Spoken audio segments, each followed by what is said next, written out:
Hello दोस्तों, विशिष्ट short hand channel पर आप सभी का बहुत बहुत स्वागत है। प्लीज़ चैनल को लाइक, सब्सक्राइब और शेयर करें ताकि नई नई डिक्टेशन आप सभी तक जल्दी जल्दी पहुंच सकें और जल्दी से जल्दी आप सिलेक्शन पा सकें। स्टार संयुक्त राष्ट्र की 5 एजेंसियों के आंकड़ों से भारत को लेकर विचलित करने वाली तस्वीर उभरी है। इन आंकड़ों के अनुसार 140 करोड़ की आबादी में करीब 100 करोड़ लोग यानी 74% आबादी पोषक आहार का व्यय करने में सक्षम नहीं। वहीं देश की 16.6% आबादी कुपोषण के शिकार है, यानी करीब 20 करोड़ लोगों को पर्याप्त पोषण नहीं मिल रहा। यह संख्या यूरोप की कुल जनसंख्या के 1/3 के बराबर है। देश पोषण की इतनी विकराल समस्या से जूझ रहा है। यह बात तब और कचौटती है जब प्रधानमंत्री बार बार अमृतकाल की दुहाई देते रहते हैं। इन आंकड़ों का यही निहितार्थ है कि एक बड़ी संख्या में लोगों के पास सम्मानजनक आजीविका का अभाव है और इस कारण पोषक आहार पर खर्च करने में समर्थ नहीं। इससे मौजूदा सरकार के दौर में तरक्की और आर्थिक समृद्धि को लेकर किए जाने वाले बड़ी बड़ी दावों की भी पोल खुल रही हैं। ऐसी स्थिति के बावजूद कोई इस पर चर्चा नहीं कर रहा।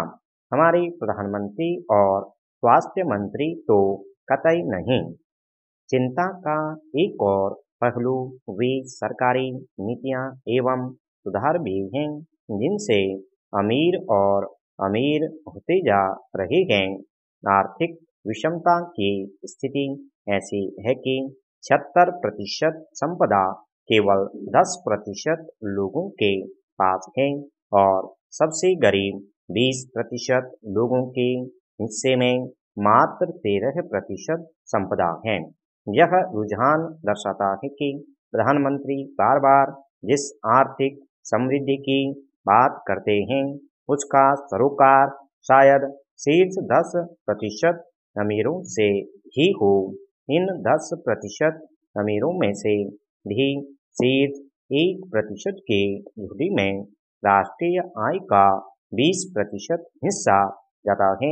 ऐसे में यह बखूबी समझ आता है कि मौजूदा सरकार इन 10% लोगों के दायरे से परे देख ही नहीं पाती।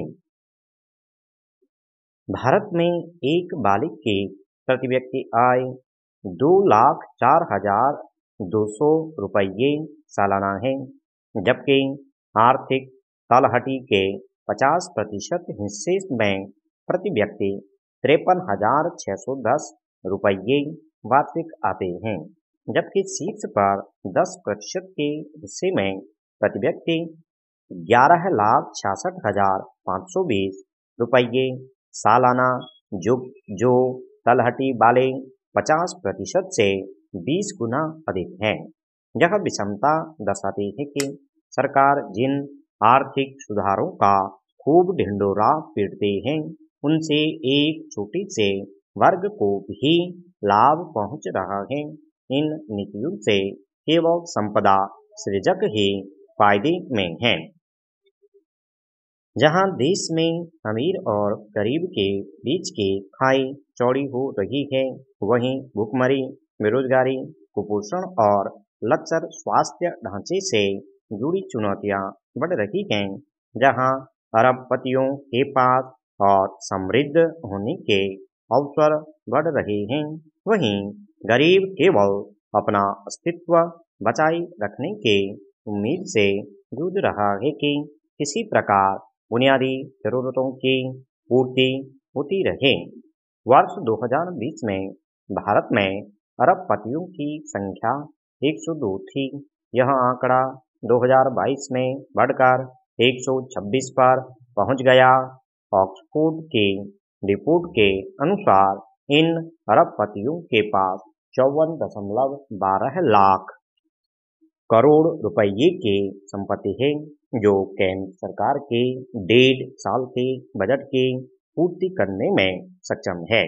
दूसरी ओर वर्ष 2018 में देश में करीब 19 करोड़ लोग भूखे पेट सोते थे, जो संख्या 2022 में बढ़कर 35 करोड़ हो गई। सितंबर 2022 में सुप्रीम कोर्ट में भारत सरकार ने स्वीकार किया कि देश में 5 वर्ष से कम आयु के बच्चों की मौत के 65% मामलों के लिए व्यापक भुखमरी जिम्मेदार रही। भुखमरी बेलगाम खींची गई और प्रधानमंत्री लगातार अमृत काल का राग अलापते रहे। मोदी सरकार ने कॉर्पोरेट कर को 30% से घटाकर 22% किया था। चरणबद्ध रूप में उसे 15% करने की तैयारी है। यह कदम इस मंशा से उठाया गया कि इससे आर्थिक वृद्धि को गति मिलेगी। हालांकि इससे केवल अमीरों को लाभ हुआ और कोई ट्रिकल डाउन इफेक्ट यानी समृद्धि में साझा लाभ नहीं पहुंचा। इसके उलट गरीबों से बिना किसी खास रियायतों के कर वसूलना जारी है, चाहे भुखमरी हो या लैंगिक समानता, विधि का शासन, सामाजिक प्रगति और लोकतांत्रिक सूचकांक। सभी पैमानों पर देश की स्थिति में मोदी सरकार के दौरान भारी गिरावट देखने को मिली है। वी-डैम ने भारतीय लोकतंत्र को जहां चुनावी अधिनायकवाद बताया, तो द इकोनॉमिस्ट ने खामियों से भरा लोकतंत्र कहा। इतिहास राजीव गांधी की दूरदर्शिता को सराहेगा कि उन्होंने कंप्यूटर और नई तकनीक के महत्व को पहचाना था। इतिहास में यह भी दर्ज होगा कि नरसिंह राव सरकार के दौरान कैसे भारतीय अर्थव्यवस्था को उदारीकरण की राह पर आगे बढ़ाया गया और दूरसंचार जैसे कई क्षेत्रों का उभार आरंभ हुआ। हमें यह स्वीकार करना होगा कि सुधारों की यह प्रक्रिया वाजपेयी सरकार के दौरान भी जारी रही और उसमें बुनियादी ढांचे जैसे क्षेत्रों पर विशेष जोर दिया गया। इसके बाद डॉक्टर मनमोहन सिंह के दौर में भारतीय अर्थव्यवस्था ने तेज रफ्तार से विस्तार करना शुरू किया। इस तेजी के बराबरी मोदी सरकार अपने कार्यकाल में कभी नहीं कर पाई। वैसे भी यह सरकार जिन योजनाओं का सबसे ज्यादा श्रेय देती है, उनमें से अधिकांश संप्रग सरकार में शुरू हुई थी। संप्रग शासन में ही डिजिटल इकोनॉमी ने गति पकड़ना आरंभ किया था।